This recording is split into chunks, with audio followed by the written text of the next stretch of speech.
Hi, this is Trey Passer, and welcome to my movie review of Riddick with minor spoilers. I saw it tonight. There we go. Let's see. Riddick. Ooh, let's see.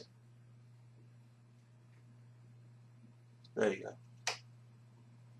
There you go, Riddick. Okay, yeah. I saw it tonight. Okay, this is the third film, of course, in their Riddick series. I guess not counting I think there was an anime thing, but I never saw that. Anyway, Pitch Black, of course, was the first movie, and which introduces to the character of Riddick, of course, and then there was the Chronicles of Riddick, where he kind of went off-world, and then this one kind of goes back to basics, I guess, in a way. Okay, for those who've seen the trailer, they what it's about. You see him doing a voiceover saying basically, I don't care count how many times they left me for dead and all that stuff. And so basically, in this movie, you see him on this strange world, and this sun-scorched planet, and in the first part of the movie, like I said, you see him basically, I guess, basically fighting for survival on this planet. And I thought this first part of the movie was great, actually.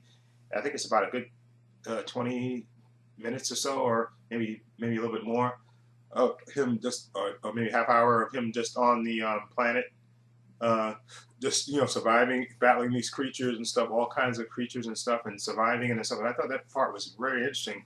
Actually, it was really intense and great to see him because he wasn't, he basically, you see him struggle. Vin Diesel's character Riddick, you see him struggle to survive, and I thought that was very interesting. Actually, that part. Okay, and then basically later you see these, they show you like a little, like I said, this is minor spoiler. They show you like a flashback of basically how he got there to the planet and stuff. He does a little voiceover and tells you how he got there, and then just like you see in the trailer, he sends up a beacon, and because he wants to get off this planet, and then you see all the bounties.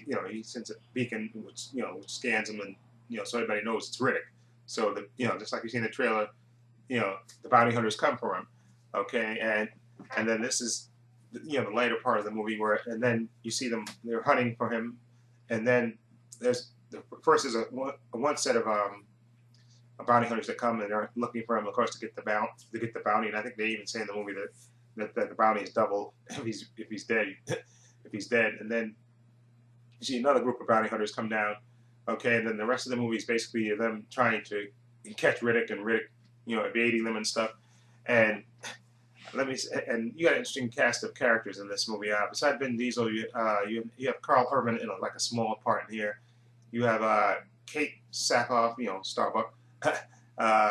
You have Jordy Molina, Matt Nable, a bunch of you got Dave Batista, both of them Woodbine, and a bunch of I guess lesser known people in this movie. And like I said, I really enjoyed this movie. Actually, like I said, the first part of the movie I think was great, with him just struggling to survive, and the second part of the movie is with him basically trying to evade the bounty hunters and stuff, and then the interaction between the bounty hunter teams and stuff, and there's a lot of good back and forth between them, which I kind of like, especially Kate Sackhoff's character. She's like a total badass. And sure, some of the characters are stereotypical. You got the one guy that's like real religious, a young guy, and then you got the asshole guy that's in charge, and then the second bounty hunters group. Actually, there's a little backstory which I don't want to spoil. Actually, that relates to the first movie. Okay, and so you get that little interplay between that guy and Vin Diesel's character, Riddick.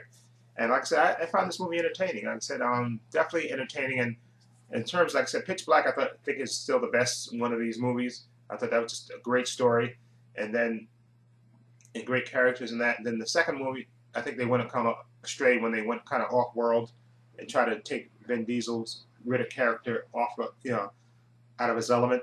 And this movie, it is like a return to his basic, like what I enjoyed at least of him in the first movie. Him being in the dark and being on that planet. He's a survivor, and I definitely think this movie is definitely an improvement over the second one. So if I had to rank them, it'd be the Pitch Black first, and then this Riddick movie, and then of course Chronicles of Riddick.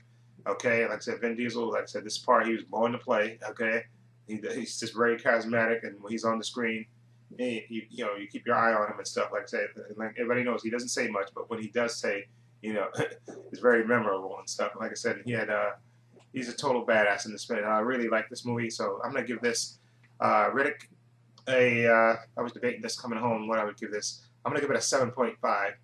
Okay, 7.5. I think that's a good rating for this. I found it entertaining. Definitely gonna get this on Blu-ray. I think it's definitely an improvement over the second movie. Okay, I still don't think it's as good as the first movie. I just there's something about Pitch Black that I really liked. And this movie I think was a step in the right direction. I don't know if they'll make a sequel. Hopefully they will. I hope they will. I hope they don't wait as long because I think Vin Diesel as Riddick is really good in this part. And so definitely the movie's definitely entertaining and definitely worth going to see. Okay, so again, I give it a 7.5. Definitely worth seeing. Definitely get this on Blu-ray, and I'm glad I got it. It was rated R, of course, and like I said, the creatures. I know a lot of people say CGI and all this. The creatures look fine to me. Okay, I'm not an expert on that, and I don't pretend to be. Okay, the creatures look, real enough for me. Of course, except for the dog. The dog did. There was this dog-like creature on the planet, or dogs-like creatures on the planet, which don't exist in real life. And those, I mean, you could tell that was fake. I mean, that was fake, and that was, that CGI. I mean, they can only do so much with that. But as far as the other creatures on the planet and stuff, I thought those are really good. So just for what it's worth, like I said, I'm not an expert on the CGI and stuff. Okay, but definitely go see Riddick.